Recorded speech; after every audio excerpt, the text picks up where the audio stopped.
sindicalismo y democracia. Egunon, buenos días. En primer lugar, quiero darles a todos la bienvenida al Centro Cultural Koldo Mitxelena Kulturgunea y muy especialmente a los intervinientes de lujo que hoy nos acompañan. Y, por supuesto, agradecer la invitación de la Fundación Mario Onaindia para realizar la presentación de este último número de su revista Gran Place, Sindicalismo y Democracia. Gran Placen monografikoek aukera ematen digute gure gizartearen joera politiko, sozial eta ekonomikoak zehazten jarraitzen duten funtsezko gaiei buruzko hausnarketa egiteko. Bere orrialdetan, hori serio eta sakon egiteko aukera ematen digu. Ezagutza akademikoa eta esperientzia profesionala duten ahots guztiak bilduz. Como decía, los monográficos de Gran Place nos permiten reflexionar sobre los temas de fondo que siguen determinando hoy en buena medida las tendencias políticas, sociales y económicas en las que se desenvuelve nuestra sociedad. En sus páginas encontramos la oportunidad de hacerlo de manera seria y profunda, de la mano de voces autorizadas que reúnen conocimiento práctico, académico y experiencia profesional. Además, Gran Place es una ágora plural, abierta y no dogmática. Está hecha para ensanchar intelectualmente el panorama cultural vasco, no para adoctrinar ideológicamente en creencias identitarias o propagar mitos falsos.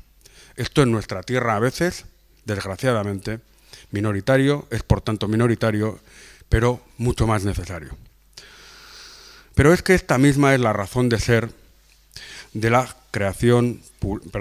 gestión pública en promoción de la cultura.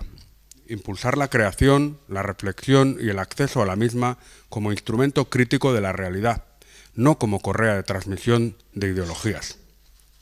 Así, la promoción de la cultura, no como mero pasatiempo, sino como una palanca crítica y reflexiva, es indispensable para el desarrollo de una democracia sana y una sociedad de ciudadanos libres e iguales.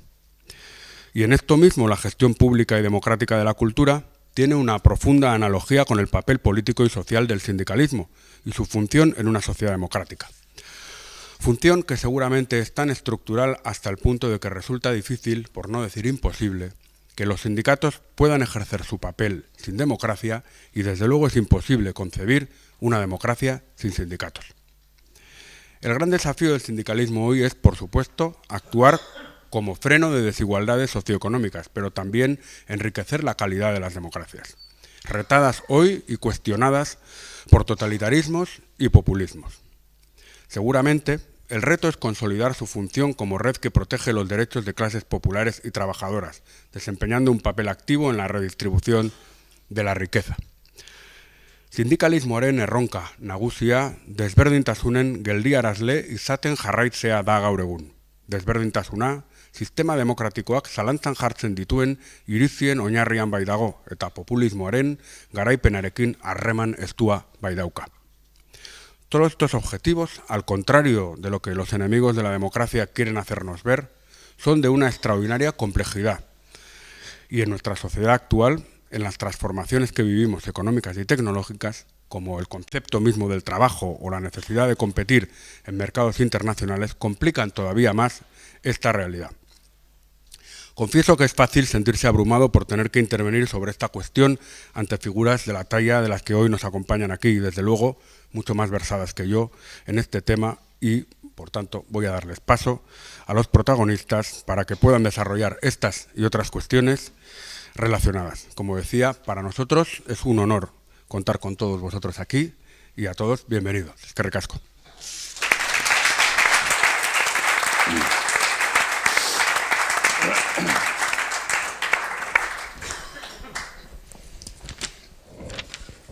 Amigos, amigas, buenos días. Egunon guztioi. Lehendabizi, eskarrak ematea tokatzen zaizkit, nire aldetik, Gran Place aldizkariko zuzendarian naizen aldetik.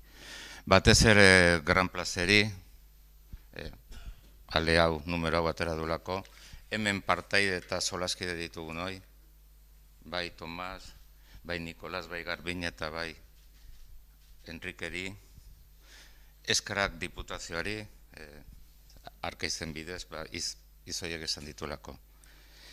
Estamos aquí para discutir y hablar amigablemente y en tono distendido, en la medida en que se pueda, sobre los contenidos de la revista Gran Place, en especial el número 17, voluminoso, a la vez que profundo, que trata sobre el tema de sindicalismo y democracia.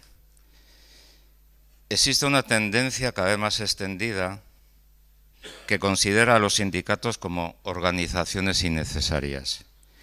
Hay gentes que piensan que no es necesaria, incluso que es perjudicial, su labor de mediación o su labor en defensa de los intereses de los trabajadores. También existe otra tendencia que piensa que los sindicatos no cumplen con su función reivindicativa, que se han convertido en simples apéndices de la administración, que se han domesticado o aburguesado, según. Carlos Trevilla, en la entrevista que publicamos en este número, afirma que es un problema de conciencia, de saberse qué se es y de defender los intereses de los trabajadores. Se cuestiona desde grandes sectores y desde ciertos medios de comunicación la labor realizada por las organizaciones sindicales. Las cuestiones sindicales, sin embargo, no son superficiales ni banales, atañen a todos y de una manera directa a todas aquellas personas que viven de un salario. Como he dicho en la introducción, aquí estamos para hablar sobre el presente del sindicalismo, también sobre su historia y, si se tercia, sobre su futuro, desde la cercanía, el conocimiento y la amistad. Gracias a todos y gracias a los que están aquí en esta mesa.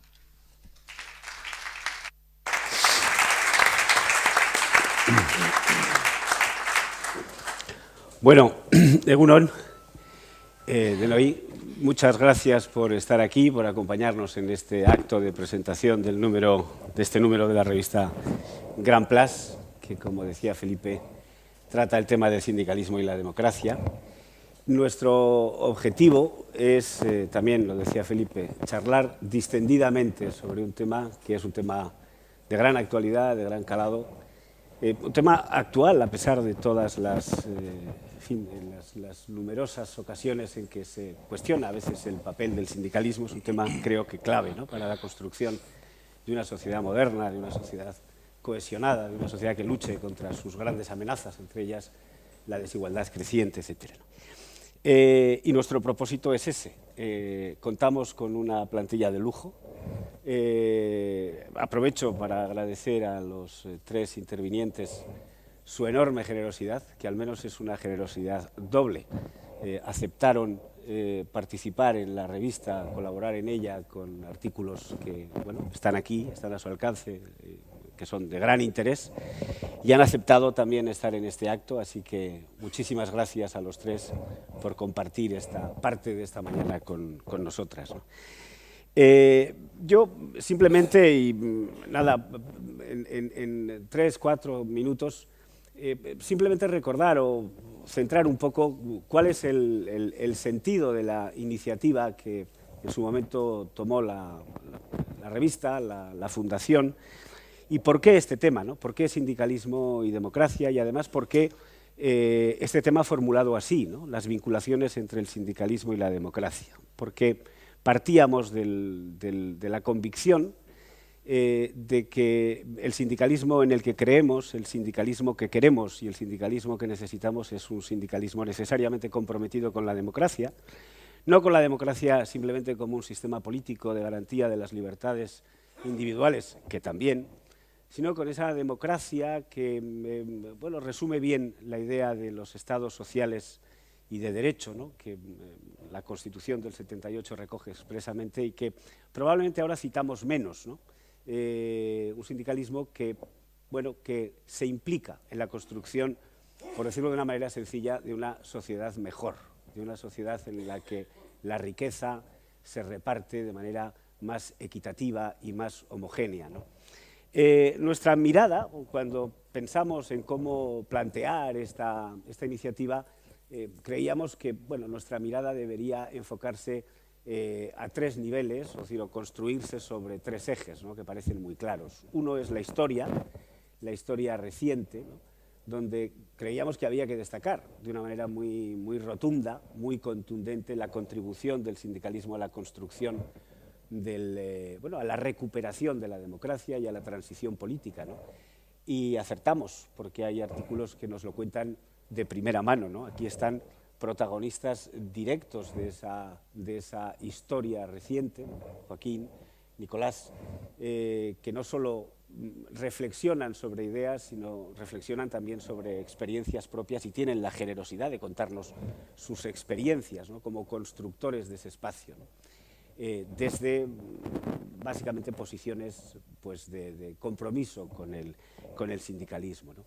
No queríamos una crónica, aunque la crónica está muy bien, sino queríamos una reflexión que pueda proyectarse hacia el futuro, ¿no? El sindicalismo entonces fue clave en tiempos muy convulsos desde el punto de vista político, desde el punto de vista económico, ¿no? Yo cuando leía los artículos, el contexto de los pactos de la Moncloa, el inicio de un nuevo modelo sindical, esos primeros pasos de interacción de los sindicatos con otros agentes políticos, socioeconómicos, que no estuvieron exentos de dificultades.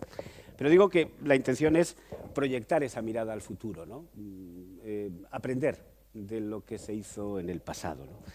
El segundo eje era claramente reflexionar sobre el sindicalismo hoy, ¿no? Y bueno, lo decía al principio, creemos que el sindicalismo hoy debe de comprometerse de manera activa con una sociedad que, insisto, incluya en lugar de contribuir a la exclusión.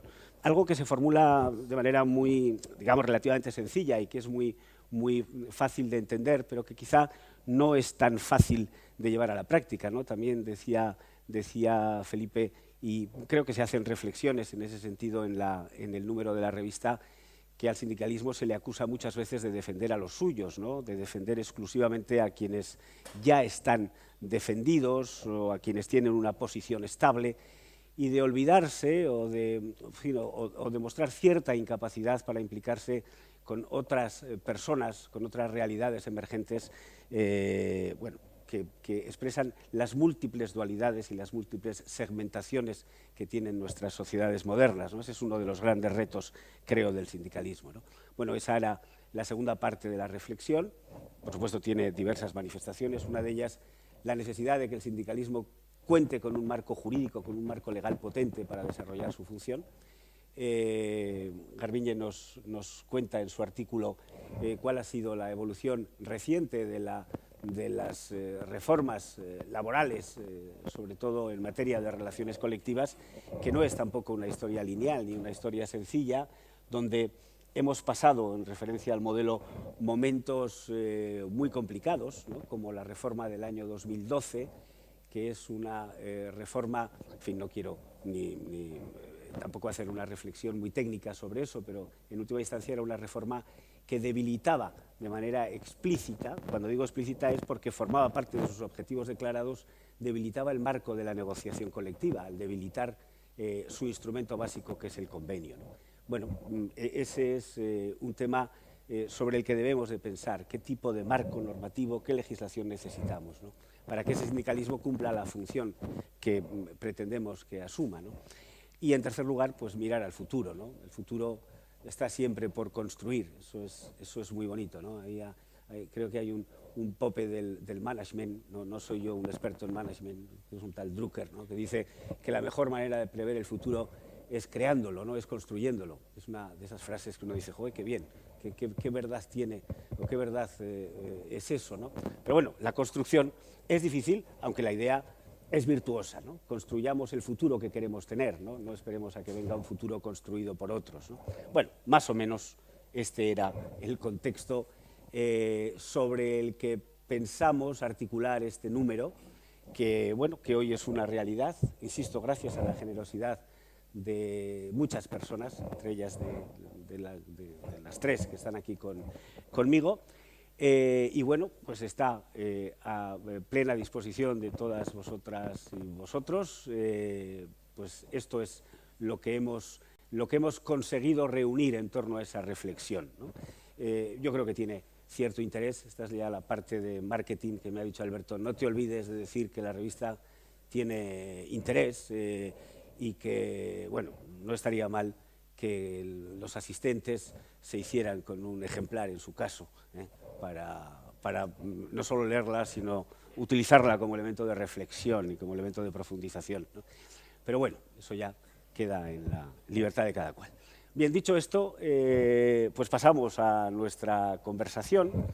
Antes de la conversación me parece que tiene mucho sentido que, bueno, que tanto Joaquín como Garbiñe como Nicolás pues nos expliquen un poco la forma que ellos quieran, lo único con una extensión un poco contenida, si fuera posible, para no restar tiempo a la conversación y para terminar en hora, pues un poco cuáles son las ideas fundamentales de sus respectivos artículos, ¿no? Bueno, sin más, iba a presentarles, pero casi me parece ordinario presentarles, ¿no? Es decir, la presentación aquí es manifiestamente innecesaria y esos son impresentables, eso sí.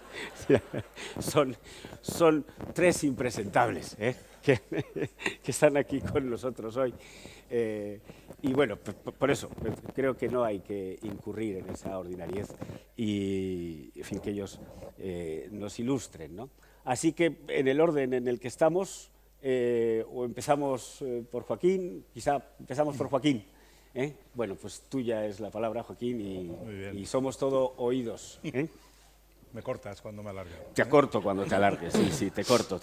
Bueno, muchas gracias, Tomás, muchas gracias a la Fundación Ona-India, a Alberto, a Felipe y a todos los demás miembros de la dirección de la Fundación Mario Ona-India por haber hecho el número de sindicalismo y democracia, que me ha parecido extraordinariamente interesante, más allá de lo que yo pude contribuir. Hay otras contribuciones mucho más interesantes que las que yo pude hacer, pero me parece muy necesaria la reflexión sobre el papel de los sindicatos en el origen de nuestra democracia, en los primeros años de la transición, y ahora con los problemas que tienen las democracias y que también tiene nuestra democracia, el papel que deben cumplir y que pueden cumplir los sindicatos para tener una sociedad más cohesionada, con menos desigualdades, con más vertebración y con más capacidad de construir el futuro, ¿no? Que me parece que el sindicalismo tiene esa potencialidad, lo tuvo al principio de nuestra democracia, aparte de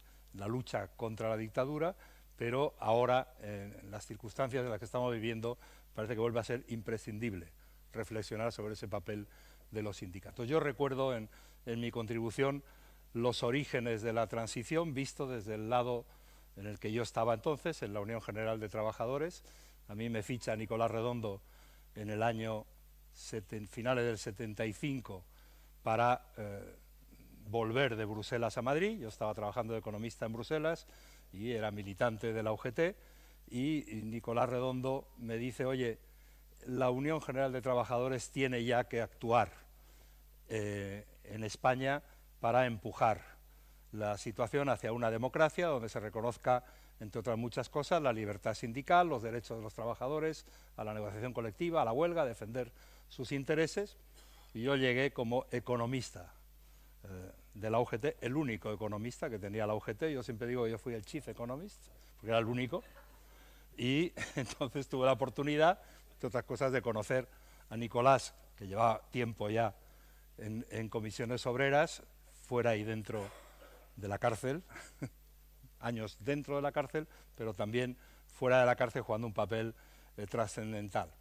Nos llamaron para ver si anticipábamos como centrales sindicales los pactos de la Moncloa. Nos llamó Fuentes Quintana y le dijimos, yo creo que tú estabas también en aquellas reuniones, nos convocaba Fuentes Quintana, dijimos: oiga, mire, nosotros primero necesitamos, uno, tener libertad sindical, y conseguida la libertad sindical, saber cuántos somos, cómo somos nosotros, sindicatos que representamos de verdad a los trabajadores. Por lo tanto, no podemos ahora asumir esa responsabilidad. Los partidos acababan de tener elecciones por primera vez, acabamos de votar por primera vez en el año 77, en junio. Sabíamos qué representación tenían en el Parlamento cada uno de los partidos, que asuman ellos la responsabilidad, como es lógico en una situación como aquella. pero los sindicatos, comisiones, UGT, la USO entonces y algunos otros, dijeron, bueno, asumimos lo que se ha acordado en los pactos de la Moncloa. De hecho, habíamos participado en la sombra, pero habíamos participado también en aquellas negociaciones y asumimos una moderación salarial. Y al cabo de poco tiempo, por primera vez, pudo haber no solo sindicatos legales, que lo fuimos poco antes de las elecciones del 77, sino también pudimos contar nuestras fuerzas, ganó comisiones, la UGT quedó en segundo lugar, cosa lógica en aquel entonces, porque la UGT no había estado participando en las estructuras de los jurados de empresa y los delegados de personal en los últimos años del franquismo, había decidido no hacerlo, probablemente fue un error, pero bueno, ya es tarde para corregirlo, y comisiones era el sindicato con más representación y después veníamos nosotros, pero en el diálogo social, en los primeros pasos del diálogo social, más allá de los acuerdos de la Moncloa, la UGT dio un paso adelante que comisiones no lo dio, por las razones que fueren, y por lo tanto en el diálogo social nos encontrábamos muchas veces comisiones obreras y UGT en el mismo lado de la mesa negociando con empresarios o negociando con el gobierno, pero en algunos otros casos la UGT estaba allí y comisiones, pues por las razones que fueren, no estaban. Pero ahí se inició la concertación social, el diálogo social, que con altibajos, y los voy recorriendo rápidamente en el artículo de la revista, creo que ha sido un elemento fundamental de nuestra democracia, del contenido social de nuestro Estado democrático de derecho, el contenido social que dice la Constitución, el papel que la Constitución da a los sindicatos. Yo creo que lo hemos cumplido como sindicatos más que sobradamente, aunque el diálogo social no siempre ha existido, como todos sabemos. Y ahora, dando un salto a la situación actual, vivimos en una sociedad democrática, sin duda, con una garantía de los derechos de los trabajadores y del conjunto de los ciudadanos, pero hay muchos problemas sociales, enormes. La economía de mercado en los últimos tiempos lleva generando desigualdades como no podíamos imaginar, por razones en las que ahora no voy a entrar. Esas desigualdades no siempre se pueden corregir con los instrumentos de los que nos hemos dotado del estado de bienestar, políticas redistributivas, protección de derechos de los sectores más débiles de la sociedad. El papel de los sindicatos ahí es fundamental para asumir esa responsabilidad en primera persona, pero también para empujar a las instituciones y a los representantes políticos para que se ponga la lucha contra las desigualdades, la defensa de los derechos de los sectores más débiles de la sociedad en primer lugar, como prioridad. Y ahí el sindicato hoy, los sindicatos hoy, tienen una responsabilidad enorme, porque los poderes políticos por sí solos, sean nacionales o sean europeos, no tienen capacidad por sí solos de corregir las desigualdades que se generan en la versión actual de la economía de mercado y que se pueden corregir solo parcialmente con las políticas sociales y redistributivas.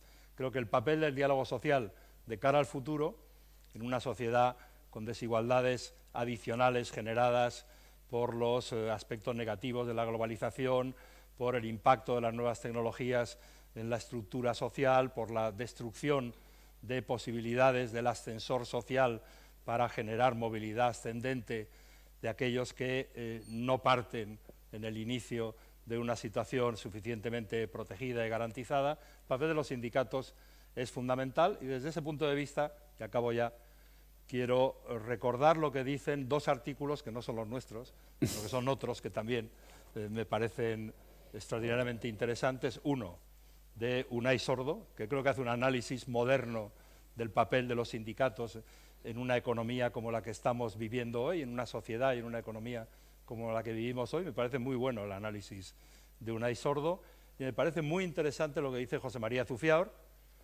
del papel de la política social en Europa, que es una política social con minúsculas todavía, aunque ha tenido momentos, la época de Delors, del diálogo social europeo, pero ahora la política social europea tiene que jugar un papel mucho más importante y me parece muy necesario reflexionar políticamente, no solo desde el plano sindical, sino políticamente reflexionar en cada uno de nuestros países y en la Unión Europea en la necesidad de reforzar una política social que nunca ha sido tan importante como lo que debiera.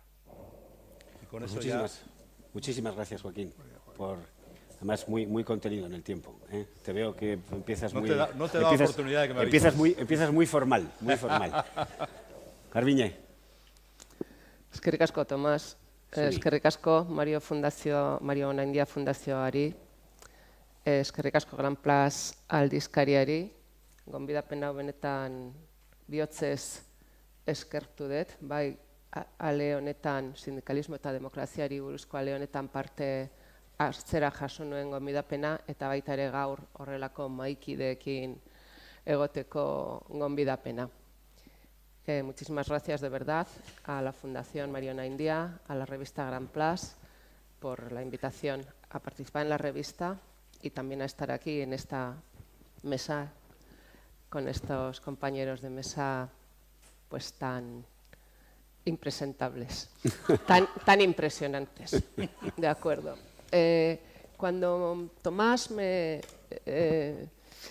bueno, mi antigua militancia en Comisiones Obreras en Euskadiko Ezkerra hasta mayo del año 87 me hizo que cuando Tomás me pidió o me invitó a participar en la revista, bueno, como siempre estamos todo el mundo agobiados con el trabajo y bueno, pues dije sí o no, sí, no, sí, no. Y le dije, Tomás, vale, sí, por el pasado, le dije. Y Tomás, muy oportunamente, me corrigió, me dijo, no, Garbiñe, por el pasado no, por el futuro. Y dije, bueno, pues ahora tengo una doble razón y sobre todo una razón más poderosa.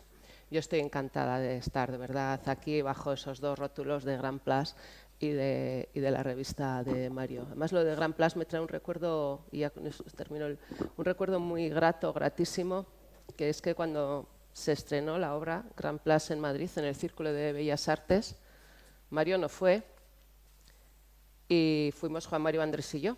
Era a finales de septiembre o principísimos de octubre del año 87. Estaba yo ahí en Madrid en la Escuela Judicial y pudimos ir, nos había dejado Mario las entradas, pero él, el cobarde de él, no se presentó. Bueno,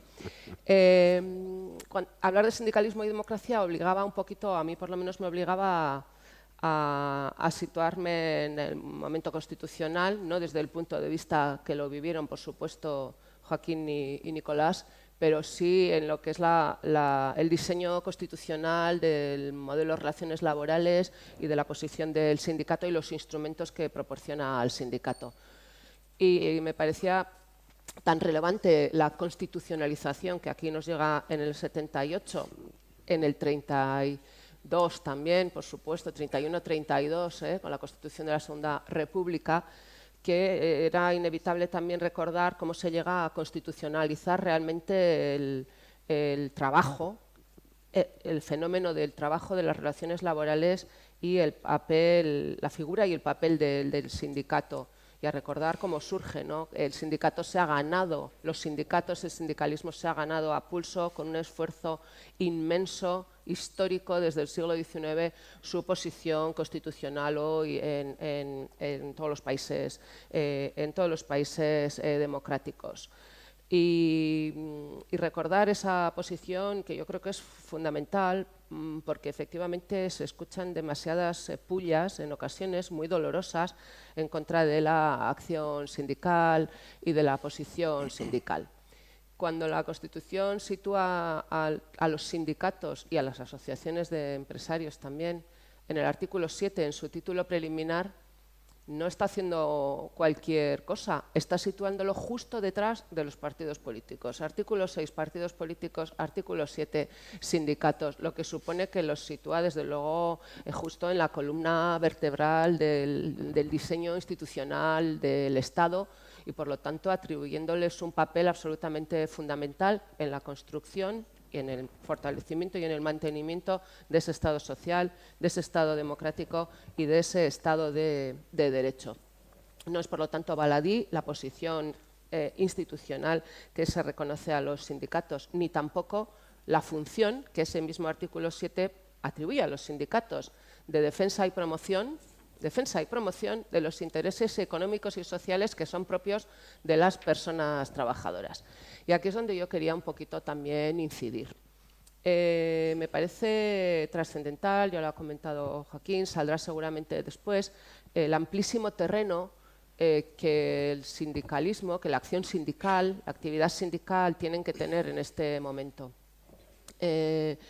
La sociedad efectivamente tiene muchos problemas de desigualdad, pero no son problemas de desigualdad exclusivamente económica, no son problemas de desigualdad que deriven de una posición difícil de las personas trabajadoras en el mundo de las relaciones laborales. Hay muchísimas situaciones de desigualdad, muchísimas situaciones complicadas que derivan también de otros fenómenos distintos. Podemos hablar de razas, podemos hablar de orientación sexual, bueno, y en fin, tenemos un abanico de normas recientes a las que luego haré alguna alusión también en todos estos terrenos. Bueno, pues yo creo que en todos esos terrenos el papel del sindicato es absolutamente imprescindible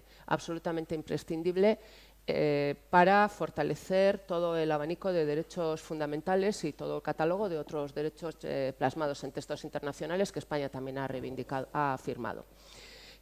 Cuando al sindicalismo en ocasiones, cuando los sindicatos actúan en terrenos que, digamos, no son los tradicionalmente atribuidos o los tradicionalmente transitados por el sindicato, yo escucho en ocasiones desde la política, desde los partidos políticos, desde instituciones políticas incluso, y en este país, en Euskadi, yo esto lo he escuchado con cierta frecuencia, apelaciones a que el sindicato se limite a actuar en el terreno que le es propio. Y esas incluso con unas frases tan tremendas como decir, para hablar de esto os presentáis a las elecciones, ¿no? Esa frase yo la he escuchado mucho a algunos dirigentes de algún partido, de algunos partidos políticos en este país, y me parece que es tremendo y es algo contra lo que hay que luchar. Primero, porque los sindicatos tienen tienen todos los sindicatos muchísima mayor afiliación y desde luego también muchísima mayor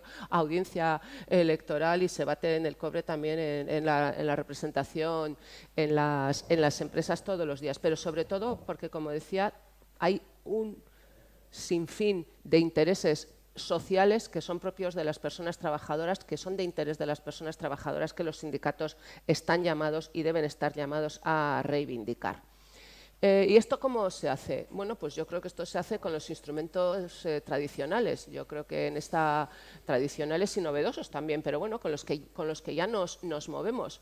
Desde luego la contestación, la conciliación, la concertación son importantes todos, sin perjuicio del criterio que cada cual tenga sobre estas posiciones, que son efectivamente complicadas y en el mundo sindical yo ahí no me voy a meter porque no participo de ello. Pues son claras, incluso es claro en ocasiones, son claras las posiciones sindicales distintas desde el punto de vista de la justicia, lo que nos llega, los pleitos, los litigios sindicales. Bueno, y Tomás, ¿qué le voy a contar? Desde su posición como presidente del CRL, ¿no? Pero sin perjuicio de las posiciones de cada cual, creo que esos instrumentos de la contestación a la concertación, todos los que se quieran, son absolutamente imprescindibles para moverse en esos terrenos de todos esos intereses, todos esos amplísimos intereses. Y desde luego, sin duda, uno de esos espacios es el espacio de la empresa, es el espacio de la negociación colectiva empresarial, pero también es el espacio de la concertación social, del diálogo social, digamos, general o superior. Se atribuye, no sé, seguramente lo habría dicho, por supuesto, que a Marcelino Camacho aquí una frase de que la democracia se ha quedado a la puerta de las empresas, ¿no? Yo creo que cuando lo dijo seguramente era cierto y seguramente es también cierto que el nivel de democracia que existe en las empresas, en las relaciones laborales, no es el nivel de democracia que cabría exigir, a pesar de que yo creo que también los sindicatos y tanto por la vía de la propia representación sindical como por la vía de la representación unitaria hacen esfuerzos de transparencia, de democratización y de participación en la empresa, que no es en absoluto fácil. Es realmente muy complicado buscar un equilibrio que permita a la actividad sindical, digamos, hacer ese papel y mantener su posición propia. Y en cuanto a ese tránsito en los terrenos empresariales y en el diálogo social, la negociación colectiva, pues para mí es la clave absoluta, la clave de bóveda. Creo que, antes lo ha comentado Tomás, efectivamente, creo que es clara en la legislación, en los cambios normativos que se han ido sucediendo, vamos a poner desde el año 80, desde que se aprobó el Estatuto de los Trabajadores, las mayores reformas, las reformas de mayor calado han tenido que ver con la negociación colectiva, con el papel, con el alcance del convenio colectivo. Bueno, citaré dos esenciales momentos. Uno, el año 94, la ley 11/94. ¿Tú estarías todavía en ese gobierno? No sé, no, ya no estabas. Bueno, en el Parlamento. Pero bueno, gobierno socialista, Felipe González, una ley que en mi opinión fue, pues tocó duramente a la negociación colectiva, la ley 11/94, la reforma de 2012. ¿Qué decir? Bueno, en 2010 también hubo su reforma, pero la remata de algo. Yo siempre he dicho que la reforma de 2010-2012 fue una reforma en dos fases. Primero la de la ley 10/10 del gobierno Zapatero y luego el Real Decreto Ley 312 y la ley 312 de Mariano Rajoy, que efectivamente dio otro hachazo a la negociación colectiva con el tema ya famoso de la ultraactividad y con el tema de la prioridad aplicativa de los convenios de empresa en materia salarial. Y tenemos la reforma última del Real Decreto Ley del año pasado, 32/21, que efectivamente recupera por lo menos el tema de la ultraactividad de manera absoluta y el tema de la prioridad aplicativa por lo menos rechaza o rescata la no prioridad aplicativa en materia salarial. Creo que han sido momentos importantes y, por lo tanto, que reflejan el interés que tiene el espacio de la negociación colectiva para bien o para mal. Yo creo que la negociación colectiva, por otra parte, y con esto dos cosas más y voy terminando, está llamada a cumplir un papel muy superior al que históricamente ha tenido, al que hasta ahora ha tenido. Creo que ahí es responsabilidad, desde luego, fundamentalmente de los sindicatos y en la medida que además son los grandes agentes de la representación unitaria, también hoy todavía, una enorme responsabilidad, porque si la democracia ha estado entrando o va entrando en la empresa, realmente también es muy importante que los derechos, todos los derechos, entren en la empresa, bueno, entren y salgan, entren en la empresa para ser devueltos de alguna manera a la sociedad, los derechos de ciudadanía. Las dos leyes que iba simplemente a mencionar, la ley de 12 de julio creo que es para la igualdad de trato y no discriminación, una ley muy importante que tiene aspectos laborales también muy fundamentales, hace una apelación directa a la negociación colectiva para implicarse en el desarrollo de estos derechos.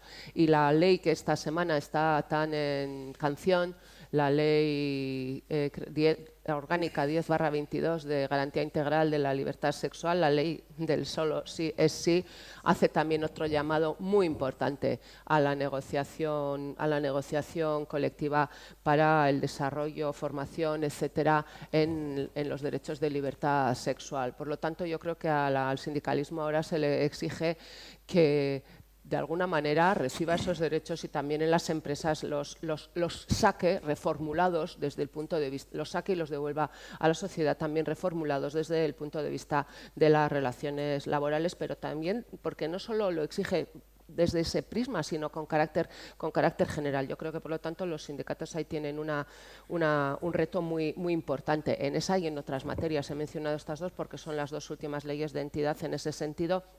Y por último, solamente por poner algo que a mí también me duele, como me duelen esas pullas políticas al sindicalismo, me duele también en algunas ocasiones no sé cómo llamarlo, la pasividad o el olvido del sindicalismo de algunos campos de actuación que tenían que ser bien evidentes. No sé si se ha actuado mucho, se ha actuado poco, pero desde luego ha sido bien ineficaz en algunos terrenos. Y solamente mencionaré esa espina que yo desde luego tengo muy clavada, de que haya tenido que ser el Tribunal de Justicia de la Unión Europea el que haya tenido que sacar los colores a España, al gobierno de España, al Parlamento de España, a los sindicatos de España, a todo el mundo, por la no regulación de la prestación por desempleo de las trabajadoras, de los trabajadores en domésticos.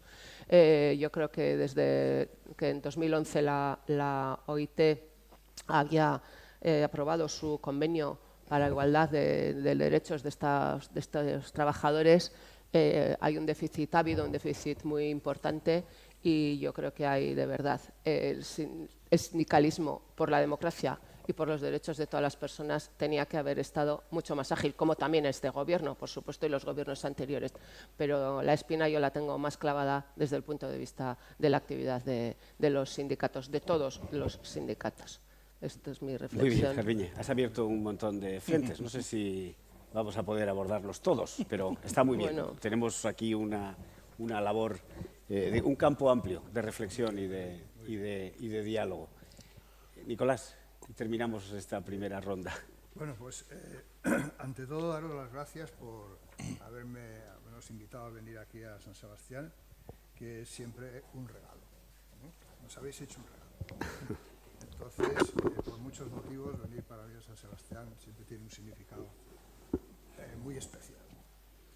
Y yo recuerdo que cuando ejercí de abogado laboralista durante muchos años, pues los clientes venían y decía, don Nicolás, ¿por dónde empiezo? Y decía, por el final. Siempre por el final. Luego ya me enteraré de lo que tengo que preguntar. Pues voy a empezar por el final. Entonces, el final es una ley que acaba de salir, que se llama una ley de memoria democrática, una magnífica ley, en mi opinión, una magnífica ley que reconoce por primera vez en una ley del Parlamento que la dictadura terminó por la movilización social, por los movimientos sociales. Y entre los movimientos sociales, el más importante era el movimiento sindical. Eso está en esa ley. Nunca se había dicho. Es decir, porque había una versión, que es un poco la versión que se ha ido muchas veces imponiendo, por lo menos en muchos sectores, de que aquí el dictador murió y llegó la democracia. Y eso no es verdad. No es para nada verdad. El dictador murió y siguió un gobierno que duró durante 6 o 7 meses, que hay periodos en la historia que esos son muchas veces decisivos, que se llamaba el gobierno Arias Fraga, no sé si se acuerdan ustedes, ¿no? Bueno, pues el gobierno Arias Fraga no estableció la democracia para nada, ¿no, Joaquín? Porque evidentemente siguió, muchas veces habrá que recordar que en el año 76, muerto ya el dictador, se abrieron más procedimientos del Tribunal de Orden Público que en los años anteriores, por ejemplo. Es decir, que ahí hubo un intento muy serio, muy peligroso, de continuar de alguna manera un régimen autoritario, un régimen, como ahora lo llaman, iliberal, es decir, un régimen que no era una democracia, y el movimiento obrero no solamente jugó un papel decisivo para ir erosionando la dictadura, porque las luchas empezaron hace mucho tiempo. Yo soy mucho mayor que Joaquín, ¿verdad? Yo ya en el año 62 en Asturias ya me detuvieron, me montaron un consejo de guerra, me metieron en la cárcel por las huelgas de Asturias. Es decir, que el movimiento obrero ya llevaba una trayectoria muy, muy importante, pero a partir del momento en que muere el dictador, en esos años de gobierno Arias, hay una enorme ofensiva del movimiento sindical, del movimiento estudiantil, de muchos otros movimientos sociales, que es lo que hicieron inviable que ese gobierno continuara. Hubo algo así como más de 17.000 huelgas en los 3 primeros meses del año 76, que es lo que llamó otro vasco que se llamaba Motrico, una galerna de huelgas, y él estaba en el gobierno. Una galerna de huelgas, ya sabéis lo cantábrico lo que es una galerna. Entonces, eso es lo que acaba con el gobierno y lo que hace inviable que pueda continuar un régimen autoritario. Hay una conversación del ministro con el monarca, con el rey, en donde el rey le dice, esto no puede continuar así, si sigue así lo vamos a perder todo. Y cuando un monarca dice que va a perder todo, me imagino que se refiere al sombrero. Es decir, que es así, la historia es así. Y últimamente he tenido ocasión de leer unos papeles de privados de Arias, un historiador que ha trabajado en esos papeles, y él hay una reunión que hace con unos ministros más políticos de su gobierno, y dice literalmente, dice, la universidad, dice Arias a sus ministros, la universidad está sublevada, nadie apoya al gobierno, la prensa está enfrente, hay conspiraciones por todas partes, hay un sentir unánime de la clase obrera hostil al gobierno. Bueno, eso es lo que hace que Arias caiga y hace que el monarca le eche, vamos, le pide la dimisión, y ahí es donde se empieza todo el proceso de negociación, ya con Suárez, con las fuerzas políticas, tal. Y ahí el movimiento sindical juega un papel importante al que ha hecho referencia Joaquín, porque la primera intención del gobierno Suárez no fue reunir a los políticos en los pactos de la Moncloa, y eso nunca se ha contado muy bien. Es decir, lo primero que hizo fue convocarnos a los sindicatos a un intento de pacto social.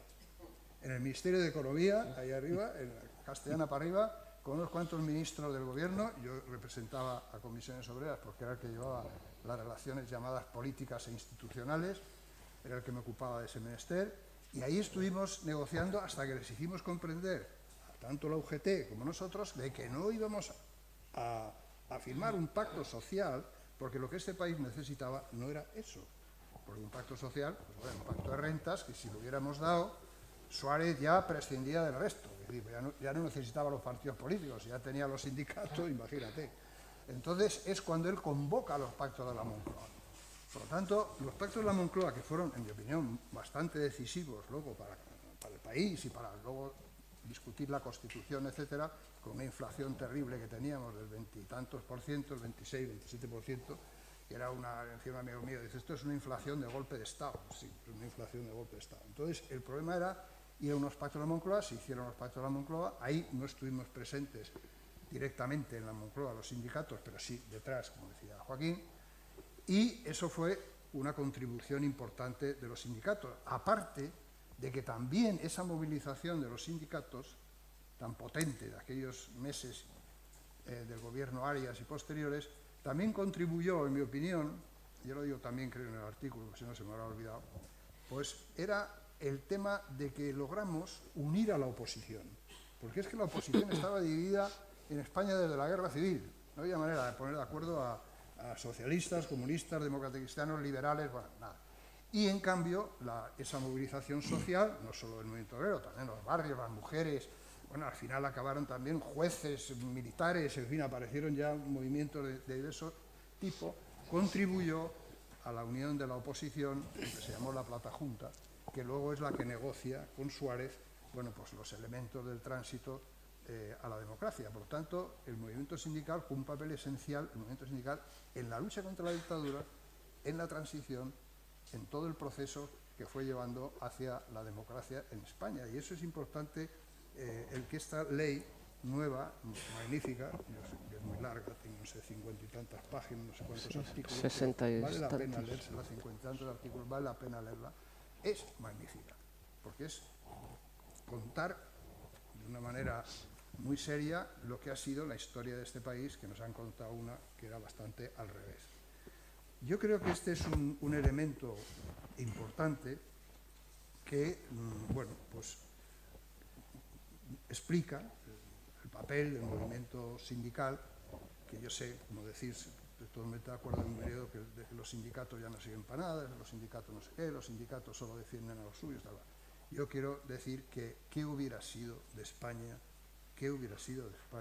si no hubiera sido por los acuerdos sociales que se han logrado en este último periodo, algo así como 10 o no sé cuántos acuerdos sociales importantísimos entre los sindicatos mayoritarios, entre la patronal y entre el gobierno, en cosas verdaderamente complicadísimas. Yo cuando llegaron a un acuerdo con la reforma de la ley reforma laboral, pues yo me quedé asombrado de que lo firmara también la patronal, pues me pareció un milagro, porque es darle la vuelta, no totalmente, pero darle mucho la vuelta a una reforma terrible que se había hecho en el 12, como tú me has explicado, que ya venía de antes, pero que Rajoy ahí clavó todos los clavos, eliminando aspectos esenciales de la negociación colectiva, como la ultraactividad de los convenios, que era un obús en la línea de flotación de la negociación colectiva, y otros muchos aspectos. Y sin embargo, esta ley, luego está el salario mínimo, los ERTES,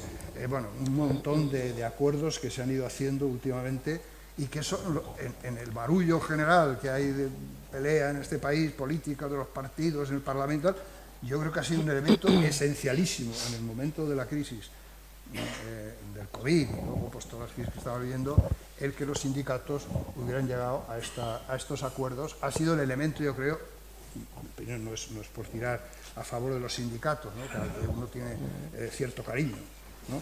Pero sino que es verdad, es decir, lo que ha dado estabilidad, lo que ha dado tranquilidad, serenidad y que ha, cosas positivas ha sido los grandes acuerdos sociales que ha llegado, aparte de otras leyes, etcétera, que se hayan podido hacer. Y me parece, por lo tanto, que decir ahora, por ejemplo, que en la actualidad, decir que el movimiento sindical pues que no tiene razón de ser o que solo vela por los intereses de los suyos, me parece que es muy injusto, entre otras cosas porque el sindicalismo español es el que menos vela por los suyos.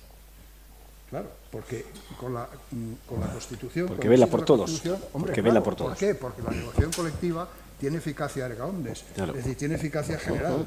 En cambio, hay países en donde los convenios solo es a los afiliados, por ejemplo, ¿no? O hay una cierta tendencia, por eso la afiliación en España no es muy alta, pero en cambio la representatividad sí es mayor.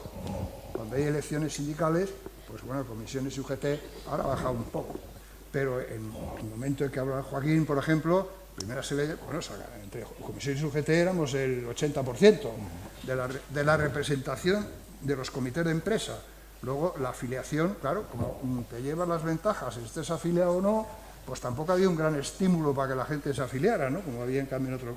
Por tanto, decir que velan solo por los suyos es una gran falsedad por la propia naturaleza del sindicalismo español.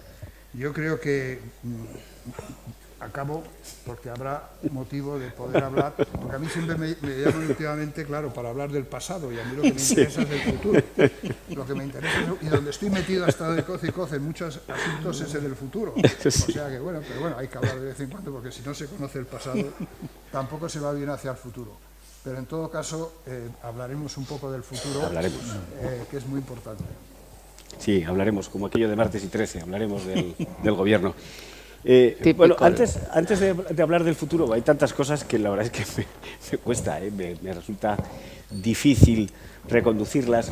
Pero antes de eso, una cosa, Nicolás, porque has dicho algo que a mí en la lectura de tu artículo me llamó la atención, y has hecho referencia a eso, que es algo que puede sonar un poco paradójico, y aprovechando que tú lo has contado, creo que la idea más o menos se podría formular así. La negativa de los sindicatos a participar o a intervenir en los pactos de la Moncloa fue un factor de activación y clave para lograr un consenso con los agentes políticos, un poco en la idea de que si el gobierno de Suárez hubiera contado con el consenso de la fuerza sindical, ahí no se habría favorecido el progreso hacia la normalización democrática. No sé si lo expreso bien, pero esa es un poco la idea, ¿no? Sí, es que, vamos a ver, Suárez, en el verano, agosto del 77 tuvo que ser, ¿no? 77. Sí, 76, ¿no? 77. Sí. Fue después de las elecciones. A la Moncloa, Sí. a la Moncloa. La delegación de UGT, yo fui de Comisiones Obreras porque Marcelino estaba de vacaciones, no sé qué, fui me acuerdo con Ariza y con dos compañeros más. Y Suárez ahí nos dice, aparte de que nos habla del Estatuto de los Trabajadores, bueno, él dijo una cosa que es un poco irónica, pero bueno, la voy a decir porque tiene su gracia. Dice, pues ya sabéis que Suárez llegabas y te daba unos abrazos que parecía que te había conocido toda la vida, ¿no? No tenemos experiencia directa, pero nos lo creemos. Bueno, pues yo me acuerdo que le dije al favorito que iba al lado mío, le dije, te cuidado, porque este te da el abrazo y luego mírate y te ha quitado la cartera. Pero él nos dijo una cosa, dice, mira, Nicolás, ¿sabes una cosa? Aquí lo que tenemos que hacer en este país es el statu quo. Yo me quedé asombrado. Yo creo que no sabía lo que decir statu quo. Claro, statu quo era lo que hay. Digo, joder, si lo que hay que es precisamente es cambiar lo que hay. Bueno, tú ya me entiendes, el statu quo. Pero él ahí nos propone el Estatuto de los Trabajadores, la ley del Estatuto que venía del Estatuto di Lavoratori italiano, etcétera. Bueno, pero nos propone unas conversaciones en el Ministerio de Economía, lo mismo que le dirían a UGT y también a la USO, ¿no?, para llegar a un pacto de rentas, a un pacto social. Claro, en ese momento, con la inflación que teníamos, con que no había todavía Constitución, que no había todavía proceso democrático claro, no había la idea clara de que hubiera habido un proceso constituyente, etcétera, plantear solo un pacto de renta, digo, nos coge a los sindicatos, hace un pacto de renta, en los pactos de rentas, como no negocies otras cosas, palmas sí o sí. Porque lo que quería era bajar salarios para el tema de la inflación, tenía su lógica, pero claro, hay que pactarlo con otras cosas, no solamente bajar salarios. Entonces, o contener salarios. Y es ahí donde nosotros, tanto la UGT como nosotros, ¿no?, dijimos que este país no podía firmar al gobierno un pacto de rentas donde le daba todas las bazas y donde probablemente, pero eso ya es una suposición, ya no necesitaba prácticamente a los partidos políticos, porque quien movilizaba en el país éramos los sindicatos, no eran los partidos. Entonces, si le das ya esa baza, y en el momento en que nosotros nos negamos a eso, unánimemente, inmediatamente Suárez convoca a la Moncloa a los partidos políticos. Y ahí se hace un pacto mucho más complicado, que luego, bueno, se cumplió como se cumplió, pero ya un pacto mucho más completo de todo, legislativo, hay que leer hoy el pacto de la Moncloa, es todo, ahí está de todo, ¿no? Hasta las fuerzas de orden público, que de ahí estaba todo, y eso yo creo que contribuyó mucho a que la Constitución se pudiera hacer en condiciones mejores, creo, que fue algo importantísimo para darle una salida a este país. Es en ese sentido. Sí, no, que me llamó la atención. Joaquín, ¿no querías decir algo? No, porque te tenemos ahí. Yo quería decir que lo dice, me parece, Nicolás en el artículo, pero yo lo he repetido bastantes veces hablando de ese periodo y no se suele interpretar así lo que tenía en mente Adolfo Suárez al convocar las elecciones del 77 e incluso visto el resultado inmediatamente después del escrutinio de las elecciones de junio del 77, él no tenía en la cabeza claro cuál era el papel que debiera tener una Constitución. Claro. Ni estaba seguro de que debiera hacerse unas Cortes Constituyentes a raíz de los resultados del año 77. Y de ahí la convocatoria aquella, yo recuerdo en verano, nos pilló de vacaciones, tuvimos que ir corriendo allí a la calle Alcalá. Yo en la reunión de Moncloa no estaba, porque yo no estaba la ejecutiva de la UGT, lo recuerdo perfectamente, la reunión de Moncloa con Fuentes Quintana y el ministro de... no me acuerdo cuál era el otro ministro que la acompañaba, José Luis Leal, secretario de Estado de Economía y tal, nos leyó unos informes que luego publicaba en El País, por cierto, sobre la situación económica, que era dramática, la inflación, la caída, la destrucción de empleo, la crisis del petróleo que no se había ajustado durante el final del franquismo y el principio de la transición, y entonces, si no hubiese habido acuerdos de la Moncloa, en octubre del 77, yo no estoy seguro de que hubiese habido Constitución en diciembre del 78. Porque tenían mayoría, la UCD 166 me parece, más Alianza Popular, tenían mayoría. En las primeras Cortes a raíz de las elecciones democráticas tenían mayoría para hacer leyes orgánicas y lo que les diese la gana, nos podían ganar las elecciones, y en cambio aquella negociación con todos los elementos políticos de los acuerdos de la Moncloa y con presencia de los partidos políticos, yo creo que le cambió el panorama, cambió el paso, ¿no? Y no tuvo otra salida, que luego él la abrazó encantado, ¿eh? Ya. No tuvo otra salida, ni sabía muy bien cómo hacer una Constitución, porque la quiso encargar a una ponencia que no eran los representantes de los grupos del Parlamento, sino que eran unos expertos, no sé cómo la quiso hacer, y al final se le impuso la ponencia constitucional con presencia de todos los partidos, bueno, de la mayoría de los partidos, PNV se quedó fuera, pero eso lo es- demás. Yo creo que ese paso fue muy importante en No, lo no. que ha pasado después. Es que yo creo también que no sé quién de los dos dice que las primeras elecciones generales no fueron elecciones a constituyentes. No, Es decir, que esa no no era eran. la voluntad explícita Se del convirtieron gobierno, en ¿no? constituyentes. Eso, se convirtieron por la presión de... Bueno, tenemos tendencia un poco a quedarnos en el pasado, somos un poco mayores, claro, para mí, supongo, Sobre para mí... todo algunos. Sí, sobre todo algunos. Es que para mí escuchar de primera mano, ¿no?, la historia es apasionante y eso me está descentrando un poco respecto al futuro, ¿me estáis? Porque realmente es un privilegio, ¿no?, teneros aquí. Incluso te he interrumpido un poco porque quería pasar al futuro, pero te dejo rematar un poco la idea del No, pasado. Una cosa que ha dicho... Porque creo que será tan apasionante que es decisivo. para vosotros y vosotras como para mí, ¿no? Explica por qué al final, a pesar de que tenía mayoría la derecha, como ha dicho muy bien Joaquín, la Constitución es tan avanzada como es. Porque claro, podían haber llegado a un acuerdo, Fraga y Suárez, ¿no? Eso es un tema que yo he hablado alguna vez con Suárez, él decía, bueno, sí, pero eso hubiera sido una Constitución como las de España de siempre, que unos contra otros, eso no hubiera tenido virtualidad, porque hubiera ganado la izquierda, a lo mejor en un momento determinado. Él quería hacer una cuestión que hubiera valido para todos, pero no tenía clara, como dice Joaquín, el tema de la Constitución. Pero en mi artículo hago un pequeñísimo análisis comparativo de la Constitución española, por algunos tan injustamente denostada, que es una estupenda Constitución, lo que no quiere decir que no necesite alguna mejora, con respecto a las constituciones europeas. No hay ni una sola Constitución europea, ni una, ya se han En un analizado artículo todas, como nuestro 7, ¿verdad? ni el 7 ni algunos otros. Hay constituciones europeas que ni mencionan la palabra sindicato. Hablan, bueno, libertad sindical, derecho de huelga, no sé qué, pero la idea del sindicato como elemento nuclear en el título preliminar, cuya reforma ya sabéis que es prácticamente imposible, etcétera, etcétera, solo tiene la Constitución española. El artículo 37, el artículo 28, el derecho de huelga como derecho fundamental. Coges la Constitución francesa, italiana, los sindicatos, vamos, es que prácticamente no existen. Y en la Constitución española sí, entonces a mí me extraña mucho que haya una parte de gente que bueno, se considera de izquierdas y tal, que tire contra la Constitución. Pero sí, otra cosa es cómo se aplique por unos, pero es avanzadísima en ese sentido. Los sindicatos tienen un papel esencial en la Constitución española. Y yo creo que, hombre, debemos valorarlo. Aquí hay tema para otra revista, ¿eh? Así que vamos a recoger ideas virtuosas, ¿no? Bueno, el tiempo pasa rápido, vuela, ¿no? Pero vamos un poquito con el futuro, ¿no? Hay algunas cosas que se han dicho que me parecen muy relevantes, ¿no? El tema del diálogo social, ¿no?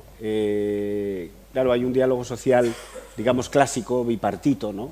Muy característico en nuestro modelo, porque es verdad que ese diálogo social bipartito cristaliza en convenios colectivos que son verdaderas regulaciones generales, que son, en última instancia, leyes laborales, ¿no?, de afectación general, y por tanto ahí nos la jugamos. El hecho de que el 2012 se modifique el tratamiento legal del convenio colectivo no llega a modificar o a eliminar la eficacia general del convenio colectivo, pero sí su duración temporal, lo cual es una manera de favorecer la progresiva individualización de las relaciones laborales una vez que ese suelo de los convenios colectivos que garantiza el diálogo, digamos, que da potencia al diálogo bipartito, pues puede desaparecer, ¿no? De hecho, desaparecía en el 2012. Pero, en fin, no me voy a enrollar porque yo no soy, además, aquí quien tiene que... No, pero respecto del diálogo social, tú decías, Joaquín, hacías referencia a las reflexiones de Zufiaur sobre el diálogo social a nivel europeo, ¿no?, la necesidad de construirlo. Bien, me interesa mucho desarrollar ese tema, y también me interesa mucho alguna de las cosas que ha dicho Nicolás, ¿no? Tenemos una experiencia reciente, yo creo que muy virtuosa, de lo que es el diálogo social tripartito, de lo que es la concertación, es decir, la intervención de los sindicatos en ejercicio de esa función que le atribuye la Constitución para ir definiendo el marco normativo básico del Estado, ¿no? Pues ley laboral, salario mínimo, los riders, toda la legislación sobre ERTES. Bueno, pero, y con esto enlazo con perdonadme el desorden, ¿no? Enlazo con otra de las reflexiones que tú has hecho que se refiere al tema al artículo de Unai Sordo, ¿no? Que Unai Sordo nos decía en Bilbao cuando hicimos esta presentación, cuidado, pero eso no está garantizado de ninguna manera, ¿eh? El Gobierno ha convocado a los agentes sociales a una mesa de diálogo tripartito, pero mañana el Gobierno o cualquier otro Gobierno podría prescindir de nosotros y esto, bueno, y efectivamente esa amenaza es real, ¿no? La pregunta, si la puedo formular de una manera más concreta, es ¿qué creéis que nos falta para darle estabilidad a ese marco y para que el diálogo social juegue, tú lo dices en tu artículo, un poco el papel que parece que ahora las fuerzas políticas en este enfrentamiento no sé cómo definirlo, a veces tan difícil de entender desde el punto de vista racional, para que el diálogo social juegue ese papel, ¿no? Teniendo en cuenta que tenemos una experiencia concreta de un diálogo social que está funcionando y que es un arma muy potente, ¿no?, para construir una sociedad mejor, más equilibrada, más cohesionada, más social, no sé. Esta sería la pregunta, que sé que no es una pregunta concreta, sino solamente una reflexión para enlazar con ella un poco, es decir, profundizar un poco en este asunto.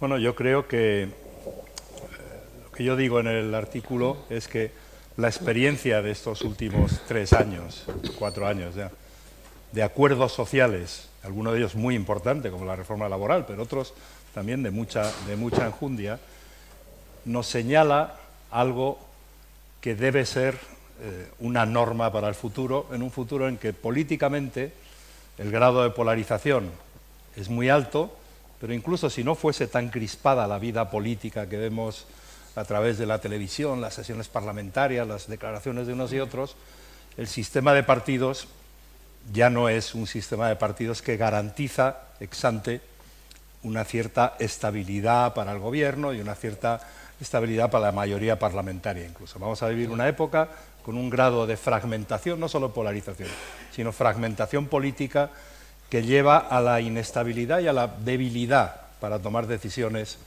de gobierno con una cierta visión de medio plazo, y en cambio el diálogo social ha demostrado que es posible hoy, no solo que fue posible en el origen de la transición y en los primeros pasos de la democracia, ha demostrado hasta que hay elecciones en la COE, y entonces Garamendi se ha puesto nervioso para intentar que no le salga una alternativa o una contrincante, como le ha salido desde Foment del Treball ahora en Cataluña, que no creo que le vaya a ganar, pero es evidente que Garamendi se ha puesto nervioso al final, ¿no?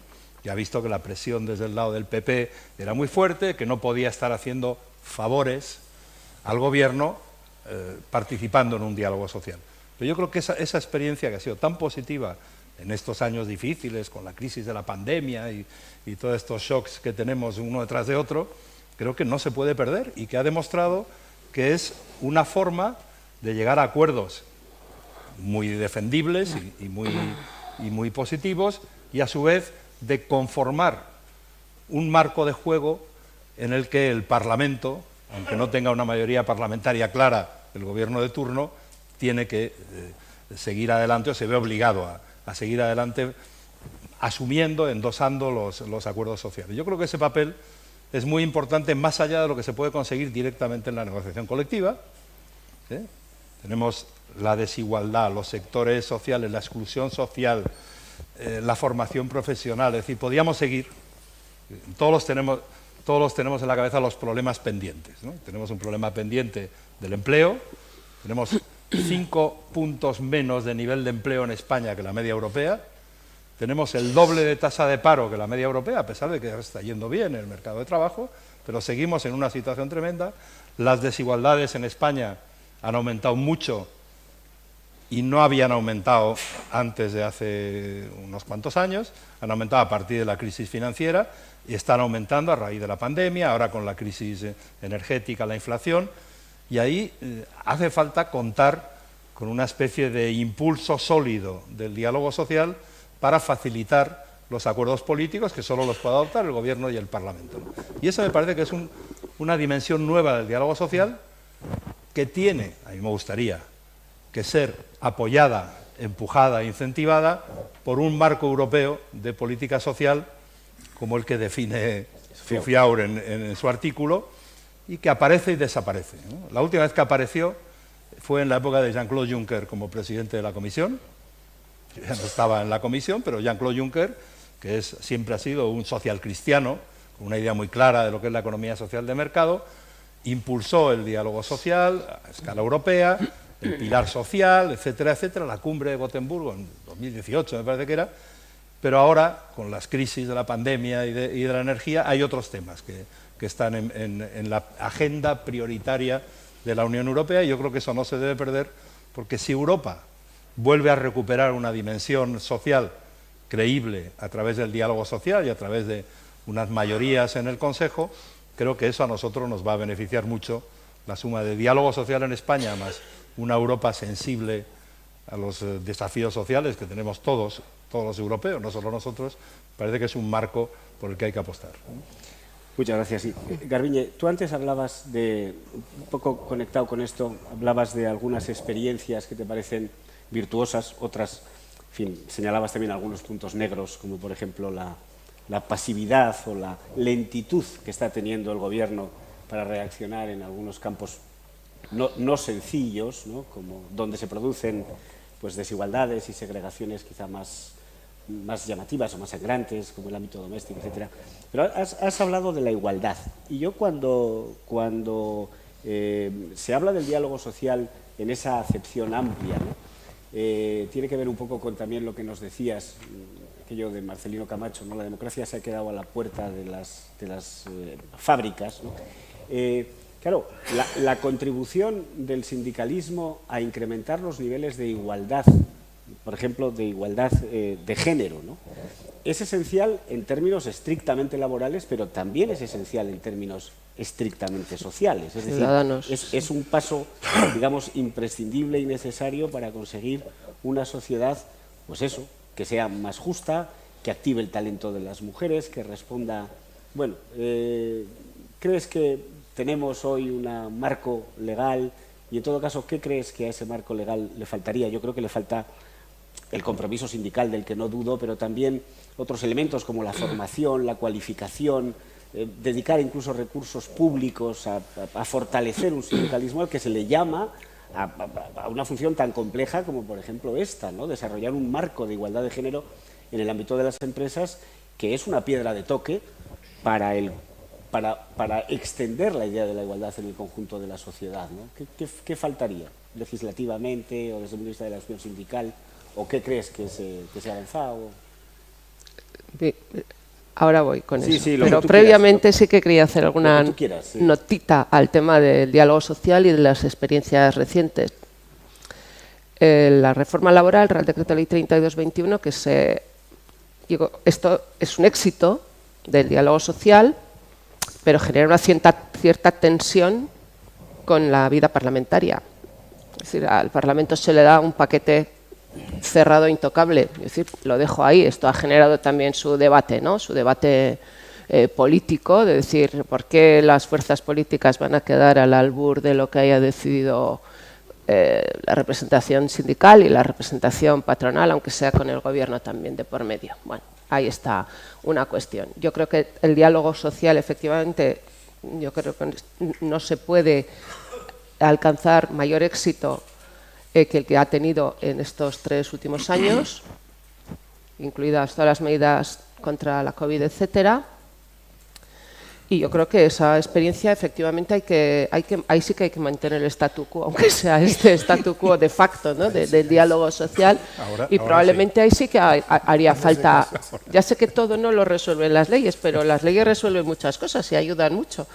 Y probablemente haga falta pensar en establecer un mecanismo casi obligado de diálogo social para muchas materias. Por ejemplo, la reforma laboral, claro, fue en el marco del diálogo social, pero otras normas que no son directamente laborales, pero que tienen un pedazo muy importante laboral, pues como las leyes que he comentado antes, también a lo mejor no, en mi opinión, debieran pasar seguramente también por el diálogo social.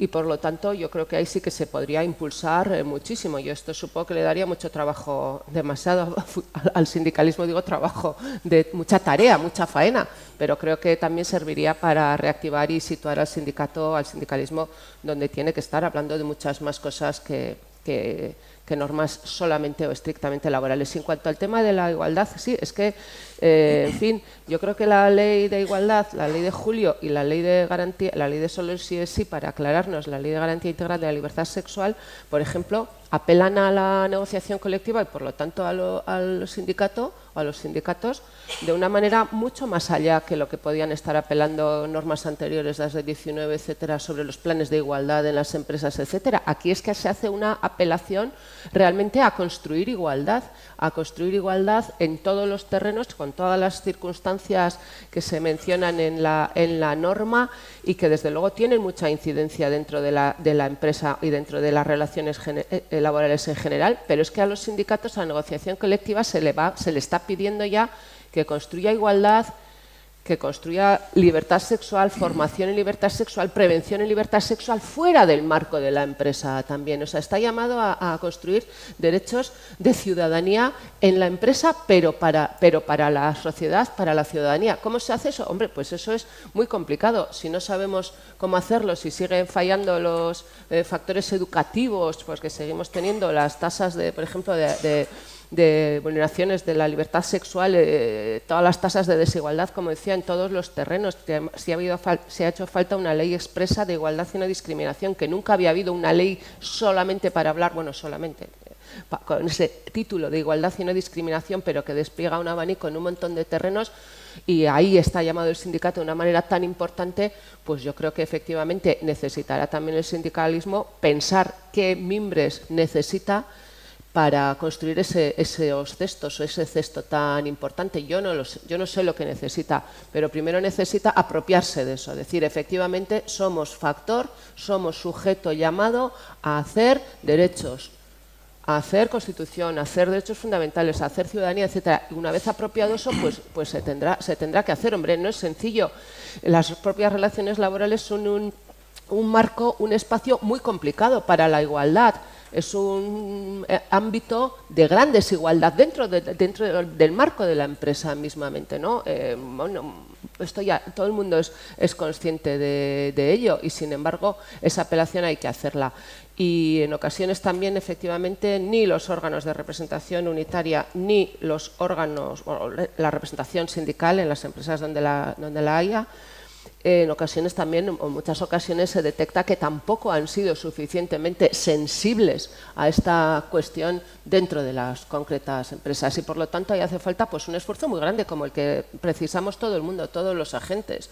O sea, si está hablando de que juezas y jueces no tienen, es igual, pero seguramente las carencias son reales. Formación de género, en género o en igualdad de género, pues lo mismo habrá que predicar a su vez, las fuerzas sindicales, los representantes sindicales y todo el mundo. Los agentes y algunos togados. No quiero tratar un tema. No, simplemente. No, perdón, claro, ¿cómo no vas a poder decir algo? Estamos esperando que digas. Solo una cosa, mira. Siendo muy partidario del diálogo social, no todo creo que se puede basar en el diálogo social. El diálogo social hay que ayudarle. Y a veces ayudarle quiere decir movilizándose, presionando. Pongamos un ejemplo. La sanidad en Madrid es un desastre, ya lo sabéis, un caos. Y el gobierno de Madrid pues dice que nada, que eso no. ¿Qué ha pasado? Pues que ha ido 200.000, 300.000, 400.000 personas, pero muchísima gente, que nos manifestamos el domingo en Madrid y han empezado a negociar y a llegar a acuerdos. Entonces, al diálogo social hay que ayudarle. Porque claro, no es. Hay veces que por un lado o por otro, lo que sea, pues no están dispuestos a negociar. Aquí puede venir un gobierno pues muy de derechas, puede venir una patronal que en un momento determinado pues no está mucho por ese diálogo por diferentes razones, algunas que ha señalado Joaquín, etcétera. Entonces el diálogo tiene que ir unido también a la presión. Presión y negociación y presión, lo menos es lo que yo he aprendido. Entonces, claro, pero si no hay presión, o no hay diálogo o el diálogo se queda muy escaso. Y luego hay un tema que del artículo de Zufiar que ha mencionado Joaquín, que es importantísimo. Yo creo, últimamente, en el sitio donde voy diciendo que el Estado español no es ya solo un Estado nacional, ¿no? Es un Estado euronacional. Es un Estado euronacional.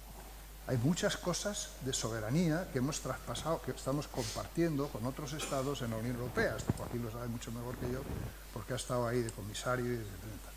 Es decir, hay muchísimas cuestiones que se resuelven ya en el ámbito europeo, pero muchísimas cuestiones importantísimas.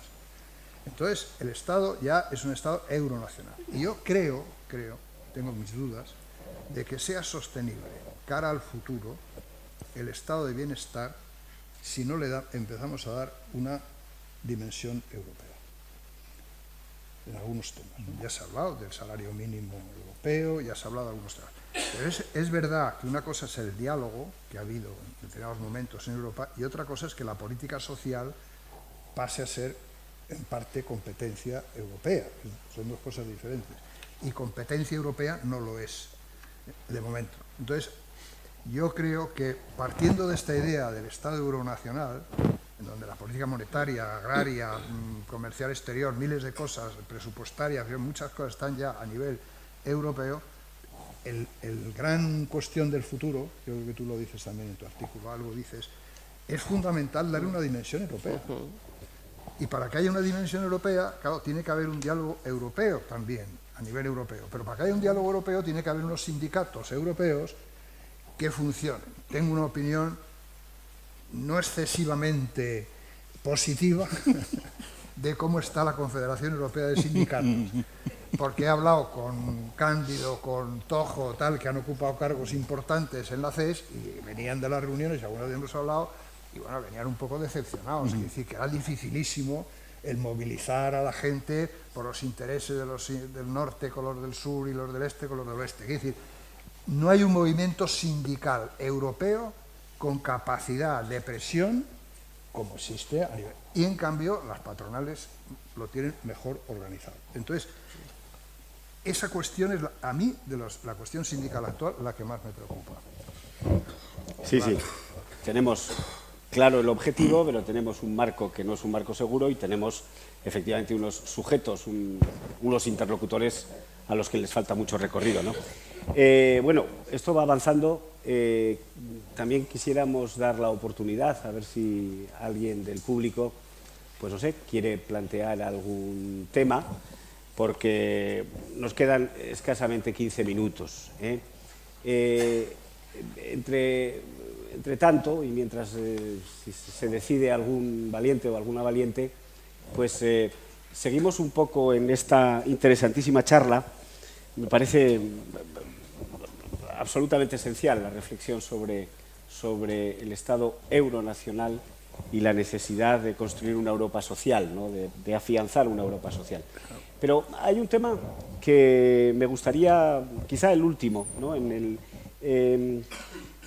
Volvemos a alguno de los artículos, concretamente al artículo de Unai en la revista, de Unai Sordo, ¿no? Él dice una cosa que a mí me parece enormemente interesante y que creo que enlaza con esto que decías, Nicolás, de la gran manifestación de Madrid, en fin, el hecho de que ahí aparecen otros agentes que están empujando en una determinada dirección, ¿no? Yo creo que Unai hace ahí una reflexión, o lo plantea como un reto, ¿no? La posibilidad real que tiene el sindicalismo democrático de contribuir, creo que él lo llama así, a la construcción de un nosotros que evidentemente es más amplio que las fuerzas sindicales, que es un agente plural de cambio y que debería estar, digamos, orientado a romper esa tendencia que la verdad es que es no sé, de pensamiento hegemónico, ¿no? Ese individualismo exacerbado, esa asunción acrítica por muchos ciudadanos y ciudadanas de que lo que uno tiene es lo que uno se merece, lo que ha conseguido con su propio esfuerzo, ¿no? Ese individualismo rampante que está rompiendo las redes del bien común y de la solidaridad, ¿no? ¿Qué visión tenéis vosotros sobre la necesidad de ir construyéndose nosotros y del papel que tendría este sindicalismo democrático que reivindicamos, ¿no?, en ello? Bueno, eso sí que da para mucho. otro número monográfico. Por eso lo he sacado. Por eso lo he sacado cuando quedan 10 minutos. Habría que discutir. Porque si no habría que discutir qué entendemos hoy por el nosotros. Por el nosotros. Correcto. Porque, claro, en nuestros orígenes, como organizaciones y en nuestros orígenes políticos e intelectuales, saldría el concepto de clase. Sí. La clase obrera, la clase trabajadora, pero ¿dónde está la identidad de clase ahora cuando hace falta construir un nosotros? ¿Quiénes somos? Es una sociedad de clases medias, sectores como la sanidad, los trabajadores y trabajadoras de la sanidad son clase media, y son ahora uno de los colectivos más duramente castigados en la Comunidad de Madrid y en otras comunidades autónomas en nuestro modelo de sanidad, que por otro lado es un modelo que es modélico, pero que en este momento está sufriendo un deterioro grande y que sería tremendo, ¿no?, que no se pueda salvar. Y me parece que es Unai Sordo el que habla en su artículo, creo que es en ese artículo, algo que es la afiliación a los sindicatos. Claro, una cosa es manifestarse para defender el sistema público de sanidad frente a las tropelías de Díaz Ayuso, y otra cosa es, bueno, y los sindicatos, que no eran los convocantes únicos de la manifestación, ¿qué hacen en el colectivo de trabajadores de la sanidad? ¿Qué hacen en el sector educativo? ¿Qué hacen entre los empleados públicos de otros servicios públicos? ¿Qué hacen en pequeñas y medianas empresas donde la individualización de las empresas pequeñas en sectores de nuevas tecnologías, del sector servicios, es un mundo totalmente diferente a la fábrica industrial, donde nació el movimiento obrero, donde nacieron los sindicatos? ¿Cómo hacemos eso? Es un problema de los sindicatos, desde luego es un problema de toda la izquierda, sin duda, ¿no? Pero eso, claro, va más allá de los 15 minutos que nos quedan, ¿no? Sí, pero me parece fundamental pensar en eso, Sí. Discutir no sobre grandes ideas, sino sobre pasos concretos a dar para que no se deshilache más. Porque, acabo con esto, decía Nicolás que la derecha está mejor organizada en Europa que el movimiento sindical. Pero es que las organizaciones empresariales. Bueno, las organizaciones empresariales. Pero es que el Partido Popular Europeo está mucho mejor organizado que el Partido de los Socialistas Europeos. Y yo eso lo he vivido en primera persona en las reuniones antes de cada Consejo Europeo de los socialistas y socialdemócratas, comparando con las reuniones que en paralelo están celebrando antes de cada Consejo Europeo el Partido Popular Europeo. Por desgracia, están mucho mejor organizados. Yo en el nosotros creo que hay que tener cuidado. También cuidado, ¿no? No, claro, porque Voy a decir nosotros aquí, que es la humanidad entera, Europa entera. No, España, hablamos de construirlo, Nicolás. Intereses encontrados existen. Mientras exista este sistema, hay intereses encontrados. Entonces, en nosotros, ahí hay una idea que hemos elaborado mucho sobre ella, que era lo del sindicalismo sociopolítico, ¿no? Es decir, el sindicalismo no solamente se tiene que dedicar al contrato de trabajo, a lo que son las relaciones de trabajo, sino que tiene otros ámbitos en donde el sindicato tiene que tener una posición suya, no una posición que le venga de un partido.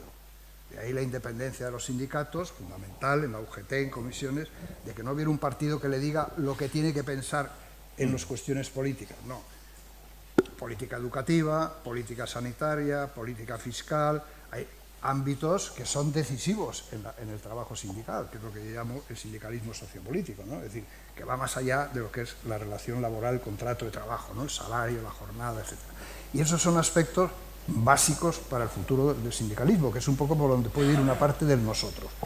Pero tampoco podemos caer en una especie de pansindicalismo de origen anarquista, ¿no? Que era el sindicato lo es todo. No, el sindicato no es todo. El sindicato, quiere decir, no puede suplantar a los partidos políticos de ninguna manera, porque Es decir, un poco que hay una idea de, bueno, que el sindicato que se ocupe de todo, porque como es el que tiene éxito, el que tiene fuerza, el que tiene movilizar, los partidos, ¿para qué? Aquí los sindicatos. No, eso yo, por ejemplo, no estoy en esa. Creo que los partidos son imprescindibles, creo que es peligrosísimo el pim pam pum contra los partidos que hay en este país y en otros, peligrosísimo, porque sin partidos no hay democracia y por lo tanto la culpa de todo no lo tienen los partidos, no lo tiene el gobierno, hay otros culpables que nunca salen porque tienen mucho poder publicitario, pero evidentemente el sindicato tiene una esfera más allá del contrato y ese es el sindicalismo por ejemplo, la cuestión fiscal afecta a algo que es decisivo, que es el salario indirecto. Si no solamente está el salario directo, el que te llevas a tu casa, que te pagan, sino que luego está lo que no pagas, ¿no? Y que tener una sanidad gratuita, una educación gratuita, eso también es fundamental. Entonces, eso es lo que yo creo que teníamos que hacer un esfuerzo para situarlo, empezarlo a situar también, por lo menos en sus aspectos mínimos, en la Unión Europea, en la política social europea, porque en la globalización mantener un estado de bienestar sólido exige una fiscalidad muy potente. Y yo tengo dudas de que podamos seguir manteniendo esto si no hay elementos que introducimos en Europa, lo mismo que hemos introducido los fondos estos fondos. Todo el mundo decía que era imposible mutualizar la deuda, que era imposible, pues ya hemos empezado a mutualizar la deuda con los fondos europeos, ¿no? Pues habrá que avanzar en esa línea, yo creo que es por ahí. Es la debilidad más fuerte que le veo al movimiento sindical, es su proyección europea, no ya global, porque sería, pero por lo menos a nivel europeo. Garbiñe. Sí, sobre el tema de construir ese nosotros y quiénes somos nosotros y para quién se construye. Sobre todo, quién lo construye, me interesaba ahora. Porque yo creo que en este momento, en los últimos, digamos, 3 años, en mi corta visión, creo que de alguna manera los sindicatos han recuperado una parte de prestigio, iba a decir, del prestigio perdido, o del prestigio que en los últimos años se habían ido dejando por méritos propios en parte y también porque se habían convertido también en ese pim pam pum general, en un intento clarísimo de deslegitimar la acción sindical en todos los terrenos, que ya lo he comentado antes, a mí me parecía y me sigue pareciendo verdaderamente preocupante. Pero los años anteriores yo creo que se vivieron unos momentos complicados por razones diversas, pero una de ellas era que esos temas que, digamos, algunos de esos temas que son tradicionalmente incluso propios del sindicato, estaban en la calle liderados por otros sujetos, ¿no? El surgimiento de las asambleas del 15M, nuevas fuerzas, etcétera, creo que de alguna manera arrebataron también o lideraron más, o con más presencia, por lo menos en la calle, en esa calle de la que también hablaba Nicolás, en esa presión, en esa contestación, por encima del papel del sindicato ahí, ¿no? Y yo creo que ahí también se ha producido una cierta desestabilización o por lo menos un cierto despiste de quiénes son los sujetos a construir todo eso.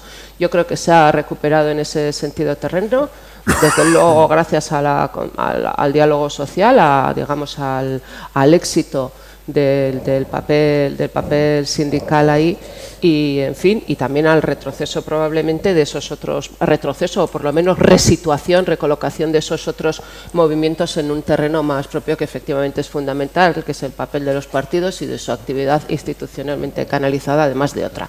Bueno, pero eso, digo, Gracias, que queda ahí también. Bueno, y porque tenemos un gobierno de izquierda. Gracias, sí, porque estamos en este momento. No me resisto a decir que estoy totalmente de acuerdo con lo que decís y con la dificultad del construir ese nosotros, pero yo creo que también hay una apelación a la dimensión colectiva frente a las tensiones por la individualización, ¿no? Que el debate sobre el nosotros, con ser complejo, pues activa, ¿no? Lo pone en marcha. Tengo una petición de palabra. Ignacio, querías hacer una pregunta, pues siento comunicar que es la primera y la última, porque con esta pregunta terminamos el acto. Así que, Ignacio. Sí, gracias.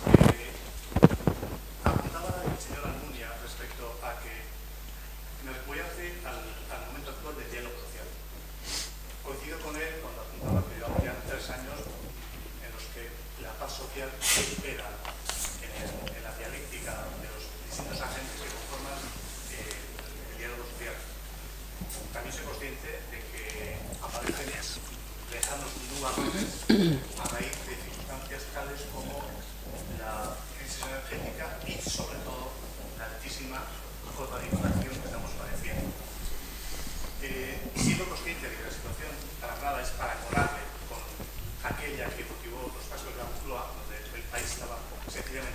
Estado, ¿no?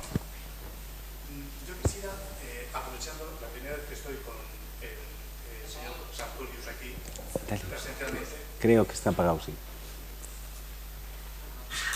Sí, se ve bien, muy bien. Si la situación, señor Sartorius, pues es reconducible en el sentido de que sí, los sindicatos pues han salido a la calle, ¿no? Y observo también que el presidente de la COE, pues un tono ciertamente beligerante en su interlocución, en su dialéctica con los sindicatos. ¿Es posible, señor Sartorius, reconducir un poco la situación? Le pido un esfuerzo de prospección, ¿no? Pero la pregunta es al señor Almunia o a mí. No, ha girado. Recojo lo que ha dicho el señor Almunia, pero le pregunto a usted... Para reconducirlo al señor Sartorius. Porque es la primera vez que tengo la oportunidad de estar aquí con usted presente. Vamos, que no te libras, Nicolás. Que está bien por el intento, pero... Hombre, todo es reconducible. Pero en estas situaciones sobre el futuro, porque claro, depende de quiénes sean los actores. No nos engañemos, es decir, si se han llegado a tantos acuerdos sociales, etcétera, porque se han dado una conjunción de un gobierno progresista, unos sindicatos, bueno, que están en unidad de acción y que han llevado las cosas con mucha cabeza y mucha inteligencia, una patronal que también con una cabeza que ha comprendido que era mejor pactar que no pactar, porque entonces le iban a meter todo sin pactar y iba a ser quizá peor. Entonces, quiero decir, ahora eso puede variar. Y entonces aquí es la famosa frase de Kant, ¿no? Que cuando le preguntaron, y bueno, ¿y dónde va Alemania? ¿Y dónde va Francia, maestro? Y tal, y dijo, todo el mundo pensó que iba a largar un discurso enorme, y dijo, pues depende de lo que hagan. Pues eso, depende de lo que hagan. Sí. Claro, depende de lo que haga cada uno. Es decir, que ¿qué va a pasar en las próximas elecciones? Pues puede variar el marco totalmente. Yo estoy de acuerdo con usted que el problema grave que tenemos en este momento es la inflación. Todo hay que decir que España es, después de Francia, la tiene más baja de toda Europa, ¿no? Está en el 7,3, ¿no? 3, una cosa así. Pero bueno, que es mucho. Bueno, nosotros lidiamos con una que era 27. Con lo cual, claro, aquello era una cosa espantosa. Pero quiero decir que eso está erosionando los salarios y muy probablemente vamos a una movilización fuerte, salarial, si la patronal... Ayer he leído que en Inglaterra, en Gran Bretaña, con un gobierno de derechas, ultraliberal, le han subido el salario el 10%. Sí. Entonces, claro, yo no digo que se suba aquí el 10%, pero algo habrá que hacer, porque si no va a haber movilización y va a haber confrontación social, evidentemente. Está el tema del salario mínimo, bueno, que habrá que subirlo, ya lo ha dicho la vicepresidenta del ramo, que hay que subir el salario mínimo, si no hay una pérdida evidente. Y luego la patronal en este momento está reteniendo mucho la negociación colectiva. La cifra de convenios colectivos que se han firmado es muy baja con respecto a los otros años y por lo tanto ahí tenemos un problema. ¿Cómo se desbloquea eso?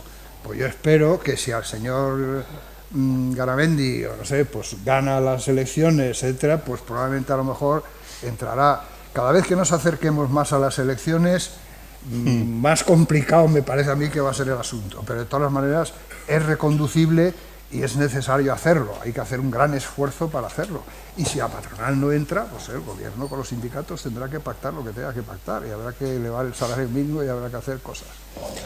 Bueno, muchísimas gracias. Bueno, yo creo que ya estaríamos aquí mucho más tiempo porque realmente, en fin, la conversación es de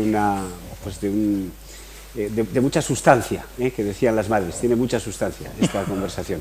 Pero bueno, tenemos que terminar, no sin agradecer de verdad, de corazón, a los tres su participación, en fin, su actitud, su proactividad y su colaboración con la Fundación y con la revista, y decir que ha sido un lujo para la revista, para la Fundación y para mí mismo participar en este acto. Y por tanto, bueno, pues reiterando ese agradecimiento que creo que hay que ratificar o corroborar con un caluroso aplauso, damos por finalizado